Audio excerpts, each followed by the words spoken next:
I met Amanda at an outdoor concert 3 summers ago. It was that instant chemistry everyone dreams about. We built a life together, planning a future filled with love and shared dreams. Then it all changed when her family decided I was not enough. They wanted a real man for her, a doctor or lawyer, not some graphic designer with big dreams. What I never expected was seeing her standing in the rain outside my door 2 years later, begging for a second chance after everything fell apart. If you are watching this, drop a comment about where you are from. Hit that like button and subscribe to hear how I finally discovered what being a real man truly means. The first time I laid eyes on Amanda was at a summer music festival in Portland. I had gone alone, eager to see my favorite indie rock band when I accidentally knocked over her drink in the crowd. Apologizing profusely, I offered to get her another one. What started as an embarrassing accident turned into a 4-hour conversation that felt like minutes. Amanda had this incredible laugh that made everyone around her smile, and when she talked about her passion for environmental law, her eyes lit up in a way that captivated me completely. We exchanged numbers that night, and within a week, we were inseparable. Our second date was at an art gallery opening, where I told her about my work as a freelance graphic designer. Unlike others who usually responded with the dreaded "so you make logos" question, Amanda asked thoughtful questions about my creative process and the clients I dreamed of working with someday. "I love how passionate you are about your art, Chet," she said as we walked along the riverfront afterward. "You have a unique perspective that deserves to be seen." 6 months into our relationship, Amanda was already encouraging me to open my own design studio. She believed in my talent in ways I had not yet learned to believe in myself. At night, we would stay up late sketching out business plans and designing mock logos for my future company. I even started putting away a portion of each freelance check to save for the initial investment. "Your work deserves a proper space," she insisted one evening as we sat on our tiny apartment balcony. "You could have interns and collaborate with other artists. I can see it so clearly, Chet." Our relationship blossomed quickly. We moved in together after 8 months, finding a cozy one-bedroom apartment halfway between her law firm and my favorite coffee shop, where I did most of my design work. Everything seemed perfect. I had never felt so understood and supported before meeting Amanda. The first sign of trouble appeared when Amanda invited me to meet her family at their suburban home. Her father, Frank, was a successful commercial real estate developer. Her mother, Diane, ran a high-end boutique, and her younger brother, Brian, was studying finance at an Ivy League school. I wore my nicest button-up shirt and brought an expensive bottle of wine, hoping to make a good impression. From the moment I walked through the door, the temperature in the room seemed to drop. Frank gave me a handshake that was just a bit too firm and immediately began questioning my career. "Graphic design, huh?" he said, swirling his scotch. "Is there much stability in that line of work? What kind of benefits package do you have?" I explained my freelance situation, trying to highlight my growing client list and the creative freedom it afforded me. "So no health insurance then, no retirement plan?" Frank pressed his smile, not quite reaching his eyes. "What happens if you break your drawing hand?" Before I could answer, Diane jumped in, asking Amanda about her colleague Jason, who had apparently just made partner at her law firm. "His parents are just thrilled. They bought him that new Mercedes as a celebration gift." "What was it you drive again, Chet?" "A 2010 Toyota," I answered honestly, feeling increasingly uncomfortable. Brian barely looked up from his phone all evening, but managed to squeeze in a comment about how his roommate had tried the whole artist thing before getting serious and going to business school. When we left that night, I tried to brush it off as typical protective parent behavior. "They just need time to know me," I told Amanda, who apologized profusely for their rudeness. "They do this with everyone," she assured me, squeezing my hand. "They will see how wonderful you are once they get to know you better." I believed her then. I had no reason not to. We continued building our life together over the next 2 years. I took on bigger clients, started making a name for myself in the local design community, and our relationship grew stronger every day. We talked about marriage, children, and the future. I even started shopping for engagement rings, planning the perfect proposal for our upcoming anniversary. The week before I planned to propose, Amanda suggested we have dinner with her parents to share our future plans. I was nervous, but hopeful that after 2 years they would have warmed to me and our relationship. I could not have been more wrong. The dinner at Amanda's family home started pleasantly enough. Diane had prepared an elaborate meal, and Frank poured expensive wine, but the pleasantries were short-lived. Just as I was about to mention my intention to propose to Amanda, Frank cleared his throat. "Did you hear Jake Thompson is back in town?" he asked, turning to Amanda, while completely ignoring my presence. "Your mother ran into him at the country club. He just finished his residency at Johns Hopkins. Cardiology, apparently." Amanda shifted uncomfortably in her seat. "Dad, I do not think this is appropriate conversation." I glanced at her quizzically. "Who is Jake? Oh, just an old friend of Amanda's." Diane jumped in quickly, though her tone suggested much more. "They dated all through college. His father and Frank go way back." "He was not just a friend," Mom Brian snickered. "They were practically engaged before Amanda decided she wanted to experience life with different types of people." The emphasis he placed on different made it clear exactly what he thought of me. Frank turned to me with a thin smile. "Jake just bought a beautiful house in Westridge Estates. At 32, that is quite an accomplishment. Not everyone measures success by real estate," I replied as politely as possible. "No, but financial stability is something every father hopes for his daughter," Frank countered. "Speaking of which, how is that little design hobby of yours going?" "Still working from coffee shops." Before I could defend my career, Diane jumped in. "Amanda mentioned you were looking at studio space. That must be expensive on a freelancer's income." "Actually, business has been good," I explained, trying to keep my composure. "I have been saving for a small studio downtown. The location would be perfect for attracting new clients." "Sounds risky," Frank said dismissively. "Commercial real estate is not for amateurs." Throughout the evening, the comparisons to Jake continued. His prestigious medical career, his family connections, and his apparent interest in reconnecting with Amanda were all presented as subtle suggestions that I was somehow deficient. The drive home was uncomfortably silent. When we finally reached our apartment, Amanda's phone chimed with a text message. I caught a glimpse of the name on the screen, Jake. "He got my number from my parents," she explained quickly, too quickly. "I was going to tell you." That was the beginning of the unraveling. Over the next few weeks, Amanda's family increased their interference. Frank would call with opportunities for Amanda that always seemed to conflict with our plans together. Diane would send links to articles about failed marriages between people with different socioeconomic backgrounds. Brian occasionally texted Amanda jokes about starving artists that she tried to hide from me. Slowly, I watched the woman I loved begin to change. Amanda started questioning our future in ways she never had before. "Have you ever thought about going back to school?" she asked one evening. "Maybe get an MBA or something more." "Stable. My business is stable," I defended. "In fact, I just landed the Peterson account, which means I can put a down payment on that studio space next month." She sighed. "I know you are talented, Chet, but I am thinking about our future. Children mortgages, college funds. Can your passion project really support all that?" "Passion project?" The word stung. "This is my career, Amanda. You, of all people, used to understand that." The arguments increased in frequency and intensity.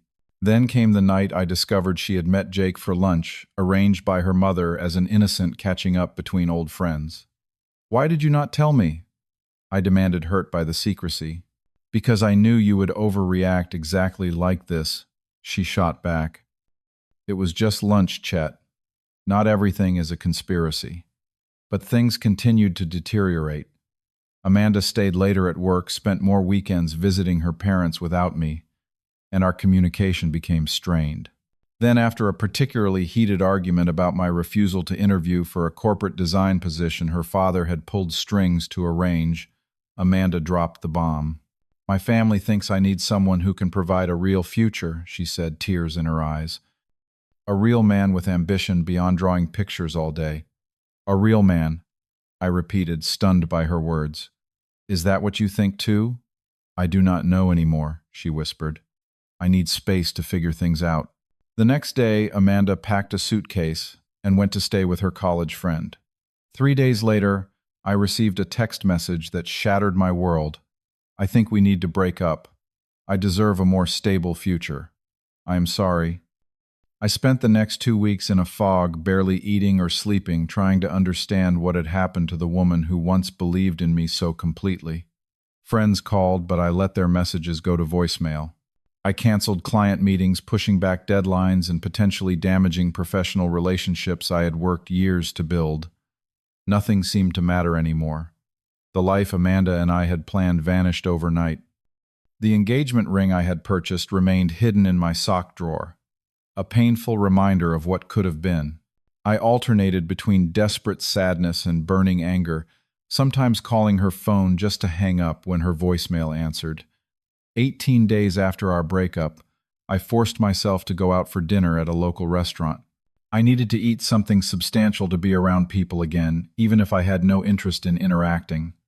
That is when fate delivered its cruelest blow. Seated in a corner booth were Frank and Jake, deep in conversation, completely unaware of my presence. I asked the hostess to seat me nearby behind a large plant that kept me hidden from their view but allowed me to hear every word of their conversation. "Amanda is coming around," Frank was saying, swirling an expensive whiskey. "She was always going to realize her mistake eventually. Some creative types can be charming temporarily, but women like my daughter need security and status in the long run." Jake nodded, looking smug in his tailored suit. "I always knew she would come back to me." These artistic rebels are a phase some women go through before they settle down with the right kind of man. The studio space that boyfriend of hers was looking at Frank continued. "I made sure it went to another buyer. Consider it my investment in your future together." My blood ran cold.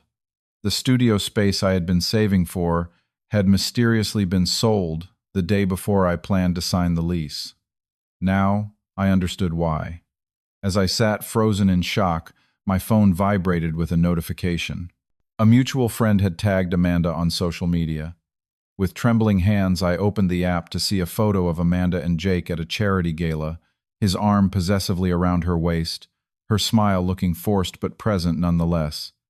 I paid my bill without touching my food and walked home in a daze. Later that night, my best friend Marcus came over with beer and pizza, concerned about my radio silence. "I need to tell you something," he said after an hour of watching me pick at the food.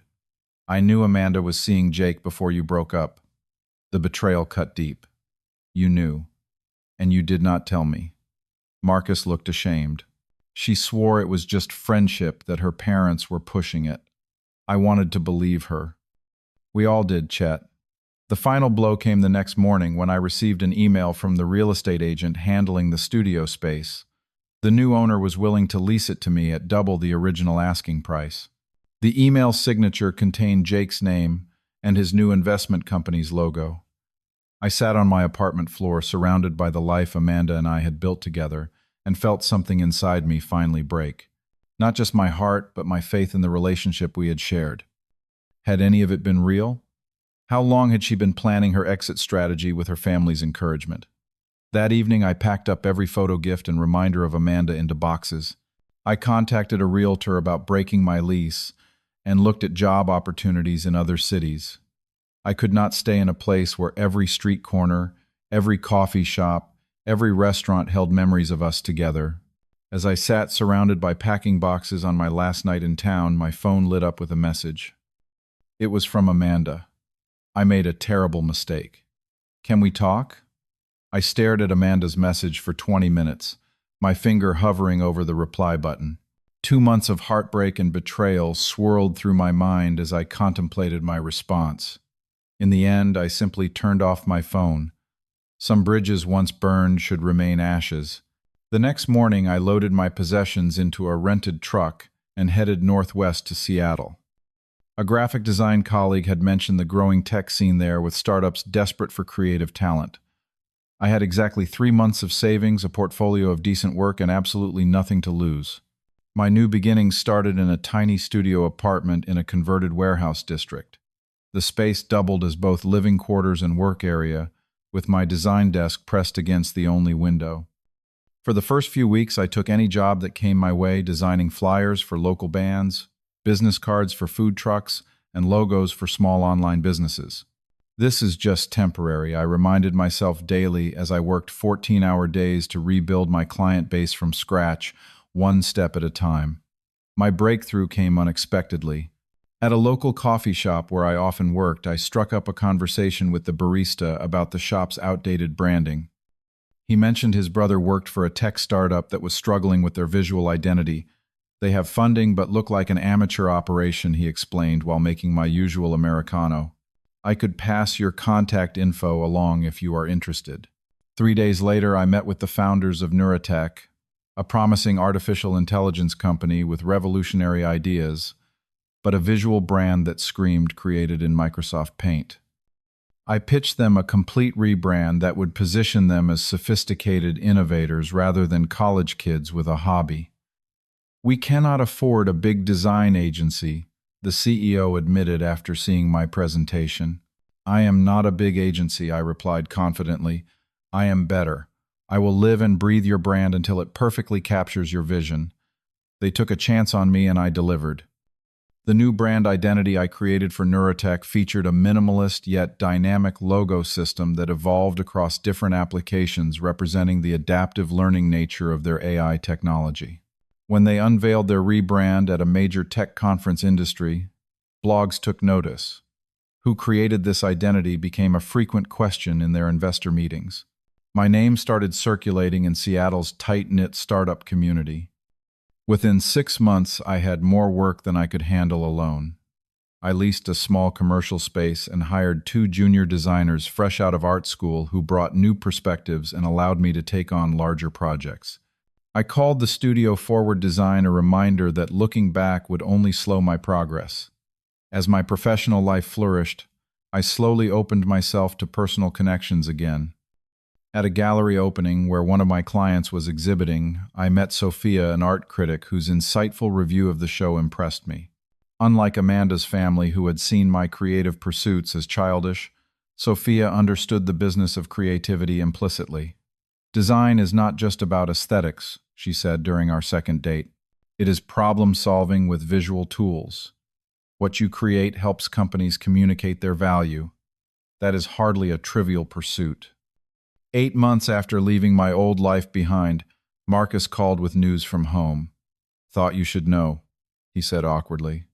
Amanda and Jake broke up. Apparently he was cheating on her with a nurse from his hospital. It is all over social media. I was surprised by my own reaction, nothing. No satisfaction, no anger, not even curiosity. I simply thanked Marcus for the information and changed the subject to his new job. Later that week, I received an email from an unfamiliar address with the subject line Major Branding Opportunity. I almost deleted it as spam until I noticed the attachment. A comprehensive RFP request for proposal for rebranding a regional real estate development company looking to rebuild its reputation after a series of failed projects. The company name stopped my scrolling. Williams Properties, Amanda's family business. I stared at the email from Williams Properties for a full day before mentioning it to anyone. The irony was almost too perfect. Frank Williams, the man who had deemed me an inadequate provider, was now seeking my professional services. "Are you going to respond?" Sophia asked when I finally showed her the email over dinner. Her practical nature was one of the things I admired most about her. "I honestly do not know," I admitted. "Part of me wants to delete it immediately. Another part wants to send back a proposal with an obscenely high price tag." Sophia considered this while sipping her wine. "Or you could simply treat it like any other business opportunity and make your decision based on the work itself, not the history." Before I could decide, my office receptionist announced an unexpected visitor the following afternoon. Frank Williams himself stood in my waiting room looking significantly less imposing than I remembered. His designer suit seemed to hang loosely on his frame and new lines etched his face. "Chet," he said, extending his hand tentatively. "You look well." I led him to my conference room, professional courtesy overriding personal history. "What can I do for you, Mr. Williams?" "I assume this is about the RFP." Frank nodded, settling into a chair with a sigh. "Yes and no. The RFP is legitimate. We need a complete rebrand. But I wanted to deliver it personally because, well, we have history." "History is a polite way of putting it," I replied evenly. Frank had the decency to look ashamed. "I owe you an apology, Chet. Several, actually." What followed was a confession I never expected to hear. After Amanda and Jake reunited, things initially seemed to validate Frank's orchestrations. Jake joined the family business, promising to modernize their approach to real estate development. Within months, he had convinced Frank to invest heavily in several speculative properties based on what he claimed was inside information from his medical contacts. The investments were disasters, Frank explained, staring down at his hands. Jake had no special insight, just gambling tendencies and expensive tastes. He nearly bankrupted the company before disappearing with one of our accountants and a significant amount of money from our operating accounts. And you came to me because... I let the question hang in the air. Because I was wrong about you, Frank admitted. I tracked your career after you left. What you have built here, he gestured around at my thriving studio, this is real success. Built on talent and integrity, not shortcuts and family connections. The conversation shifted to business. Williams Properties needed more than just a new logo. They needed a complete reimagining of their brand to distance themselves from the scandal and rebuild trust with investors and clients. I promised to consider the project but made no commitments. After Frank left, I called Sophia for advice. You do not owe them anything, she reminded me, but taking the high road might be more satisfying than revenge. After a week of consideration, I accepted the project with specific conditions. I would work directly with their marketing team, not with any family members, and I would have complete creative control. Frank agreed immediately. The work my team produced for Williams Properties over the next 3 months was some of our best. We stripped away the pretentious gold and black color scheme for a more approachable palette of blues and greens that suggested stability and growth. The new messaging focused on community investment and transparent business practices.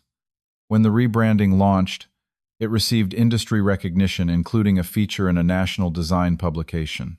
Williams Properties began to recover, and my studio's reputation soared. New clients came calling, including several of the companies that had once rejected my applications when I was starting out. I had just finished presenting the Williams campaign to my expanded team when my assistant informed me someone was waiting in the reception area. She does not have an appointment but insists on seeing you. Says her name is Amanda. After almost 18 months with no contact, Amanda stood before me looking both familiar and strange. Gone were the designer clothes and perfect makeup.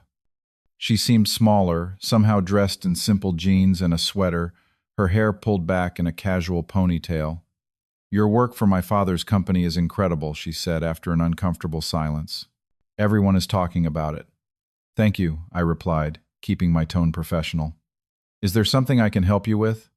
Amanda's eyes filled with tears. I made the biggest mistake of my life, Chet.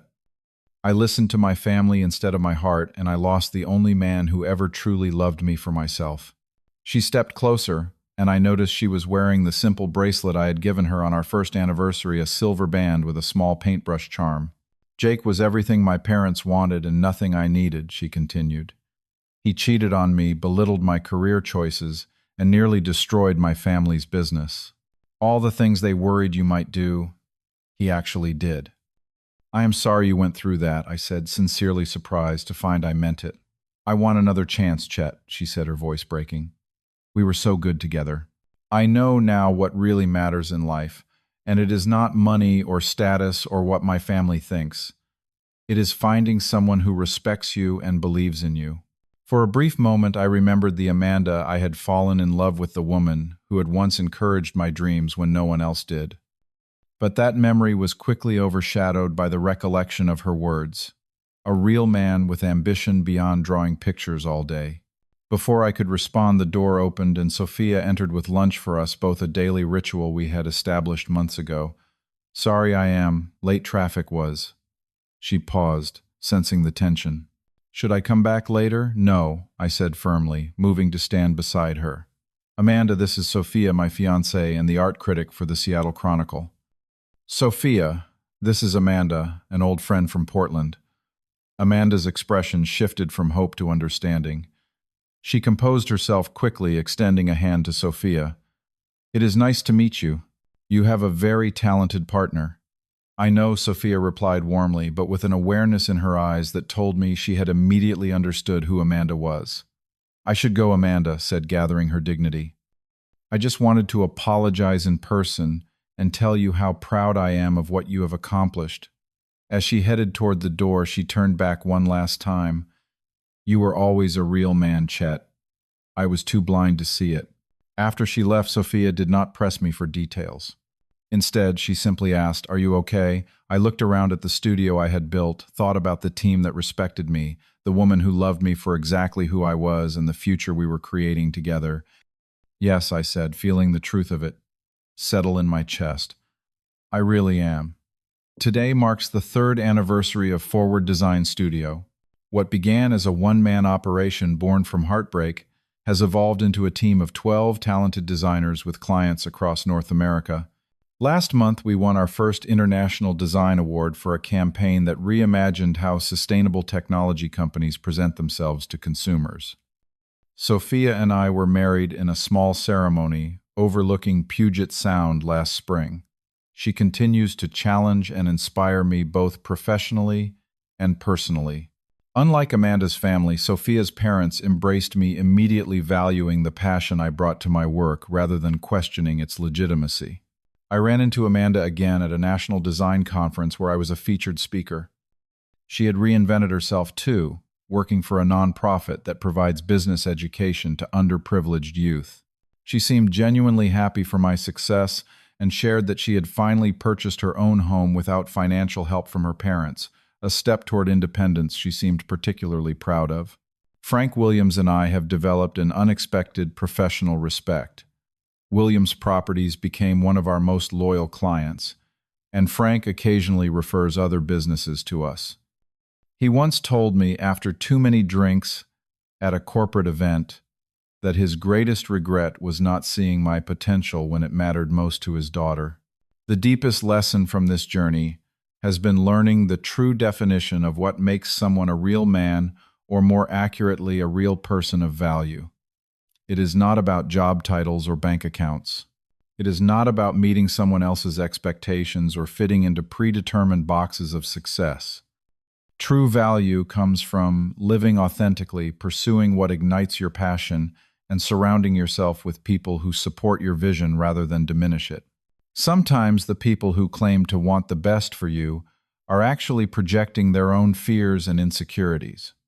The studio now occupies the entire top floor of a renovated industrial building in downtown Seattle. In a small act of personal triumph, I named our main conference room Phoenix, a reminder that sometimes we need to burn completely before we can rise to our true potential.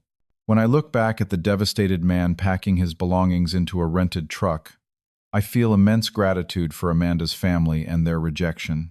Their dismissal of my worth became the catalyst for building a life that exceeds any dream I had when Amanda and I were together. So, what does being a real man actually mean? To me, it means having the courage to define success on your own terms. It means building a life based on passion and integrity rather than others' expectations. Most importantly, it means recognizing that sometimes rejection is actually protection, guiding you away from people who cannot see your worth and toward those who will help you flourish. If my story resonates with you, I would love to hear about a time when rejection led you to something better in the comments below. Have you ever had someone tell you that you were not good enough, only to prove them wrong? Drop a like. If you have experienced something similar, subscribe for more stories about overcoming life's unexpected challenges, and share this video with someone who might need to be reminded of their own worth today. Thank you for listening to my journey, and remember, your true value is never determined by those who fail to see it.